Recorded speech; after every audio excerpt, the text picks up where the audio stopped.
Hello everyone. Daily grow YouTube channel में आपका एक बार फिर से स्वागत है। निष्ठा प्रशिक्षण जो कि दीक्षा ऐप के माध्यम से चल रहे हैं। इसमें मॉड्यूल 11 भाषा का शिक्षा शास्त्र। इसमें गतिविधि 5 जो इंटरेस्टिंग गतिविधि है, इसमें इमेज हॉटस्पॉट से लेखन का अन्वेषण करना किस प्रकार से किया गया है उसके बारे में हम लोग पढ़ेंगे।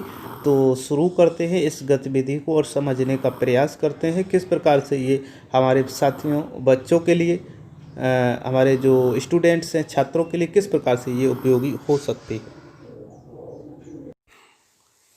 मॉड्यूल 11 भाषा का शिक्षा शास्त्र, उसके अंतर्गत ये गतिविधि नंबर गतिविधि नंबर 5 है। इसमें इमेज हॉटस्पॉट के द्वारा लेखन का अन्वेषण करना है और इसमें 6 पॉइंट दिए गए। लेखन किस प्रकार से उपयोगी है और क्या लेखन लेखन मात्र है या कुछ और है, इसके बारे में पूरा डिटेल इसको हम लोग समझने का प्रयास करते हैं और बहुत आवश्यक भी है कि इसको हम लोग समझें। तो सबसे पहले फर्स्ट पॉइंट पर चलते हैं। फर्स्ट पॉइंट आप देख पा रहे विचार मंथन, कई विचारों और सुझावों को लिखना। इस प्लस पर हम क्लिक करते हैं तो इसके बारे में आ गया। लिखना केवल लिखना नहीं है, आप अपने विचारों को लिखते रहे हैं, उसी प्रकार से आप अपने स्टूडेंट को लिखने के लिए कहें। वो से जहाँ भी कमरे में क्या है, सामान है, टेबल है, कुर्सी है, विंडो है, जो भी है, बुक्स है, जो भी है उसके बारे में लिखने को कहें। कमरे में कैसा दिखता है, आपकी भावना है, कमरे के बारे में कोई और बात, या बच्चे को उसका क्या उसमें अच्छा दिख रहा है, क्या उस रूम में ख़राब दिख रहा है, या उसके चारों तरफ क्या अच्छा है क्या ख़राब है, किसी एक के बारे में। तो उसे इस प्रकार से लिखना, लिखने की भावना उसके अंदर जागृत आपको करनी है। अब चलते दूसरे नंबर पॉइंट पर, रूपरेखा बनाना, विचारों को तार्किक क्रम में व्यवस्थित करना। अब रूपरेखा, अभी तो बच्चा सिर्फ लिखना सीखा, विचारों को वाक्यों में जोड़कर एक रूपरेखा बनाए।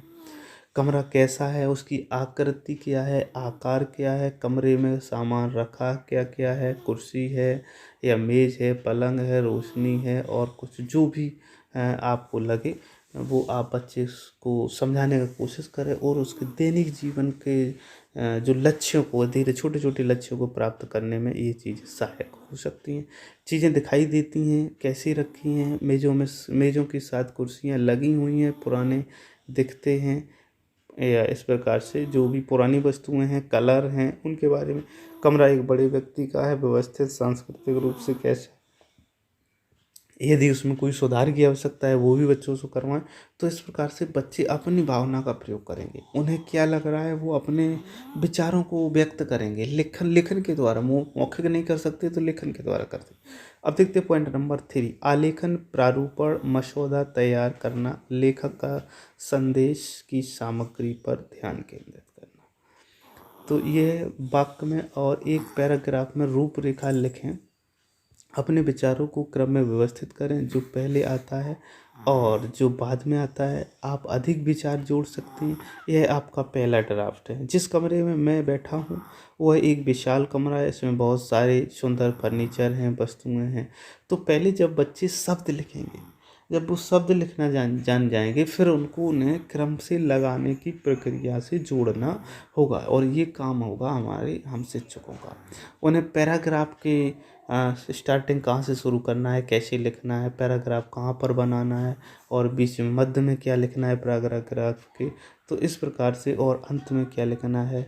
वस्तुओं और सामग्रियों वाला कमरा नहीं है, यह एक ऐसी जगह है जहाँ कोई भी रहना चाहेगा। यह कमरा विशिष्ट भारतीय सांस्कृतिक विरासत और जीवन जीने के तरीकों का प्रतिनिधित्व करता है।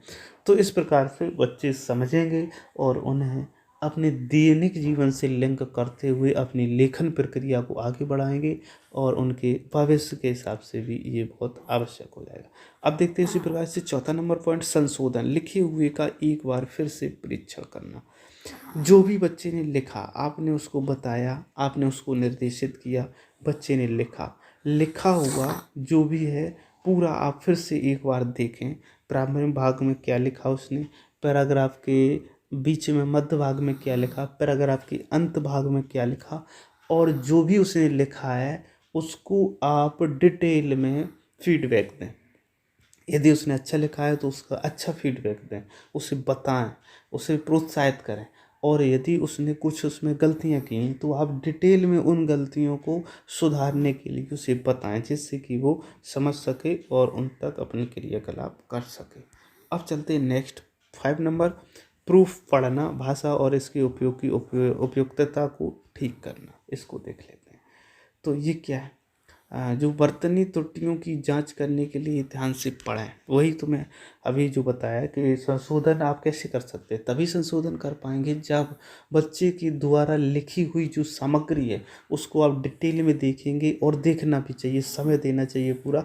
जब आप डिटेल में देखेंगे, समय देंगे, तब उसमें जो भी छोटी मोटी कमियां होंगी या कोई कमी नहीं होगी, उसको आप बच्चे को फीडबैक देंगे और बताएंगे उसे कि आपने ये बहुत अच्छा लिखा है, इसमें आपने कोई कमी नहीं की, या आपको यहाँ पर सुधार की आवश्यकता है, इसमें ये पॉइंट गलत था। तो बच्चे को जब आप डिटेल में फीडबैक देंगे तो वो प्रोत्साहित होगा, वहाँ पर वो हताश नहीं होगा और आगे बढ़ने के लिए और भी प्रयास करेगा। अब देखते हैं अंतिम आलेखन। आलेखन को अंतिम रूप देना किस प्रकार से है, तो उसको हम लोग देख ले। तो अनुच्छेद को अंत में अंतिम रूप देने के लिए फिर से लिखें, यह अंतिम मसौदा है, कृपया बदलाव करें और इसे अंतिम रूप दें। जिस कमरे में मैं बैठा हूँ वह विशाल है, कमरे में फर्नीचर, मतलब एक बार पूरा सही सब कुछ लिखा, आपको लगा कि हाँ सही है, उसके बाद में क्या करें कि उसी चीज़ पर अब उनसे कहें कुछ बदल कर लिखिएगा। मतलब एक कहानी है उन्होंने बना दी, अब उसके बाद में उसी चीज़ पर दूसरी कहानी उन्हें बनाना है। तो जब वो अपना तर्कात्मक दिमाग लगाएंगे, जब वो अपनी तर्क शक्ति का प्रयोग करेंगे, जब अपने विचारों को मिक्स करेंगे उसमें, तो आपको लगेगा कि उनके पास शब्दों का भंडार है और उन्हें वो क्रम से एडजस्ट कर सकते हैं, जोड़ सकते हैं, वो बहुत कुछ बना सकते हैं। तो इस प्रकार से आप भी बहुत कुछ कर सकते हैं, देख सकते हैं, समझ सकते हैं। और ये आप शिक्षक होने के नाते आपका ये दायित्व है, आपकी जिम्मेवारी है कि हर बच्चे पर, चाहे जो भी बच्चा हो, सभी पर आपको इसी प्रकार से ध्यान देना है और उन्हें ज़्यादा से ज़्यादा करने के मौके देने हैं, उन्हें अवसर उपलब्ध कराने हैं, उन्हें अवलोकन करने का अवसर उपलब्ध करवाना है, जिससे कि वो अपनी क्षमता को समझ सकें। वो क्या है, वो एक अच्छे राइटर हैं, वो एक अच्छे कहानीकार हैं, कविताकार हैं, या फोटोग्राफर हैं, या फिर कुछ और है। तो जब वो समझेंगे तब वो अपनी क्षमताओं का विकास कर पाएंगे। तो उम्मीद करता हूँ ये वीडियो आपको पसंद आया होगा। यदि वीडियो पसंद आए तो वीडियो को लाइक ज़रूर कर दें।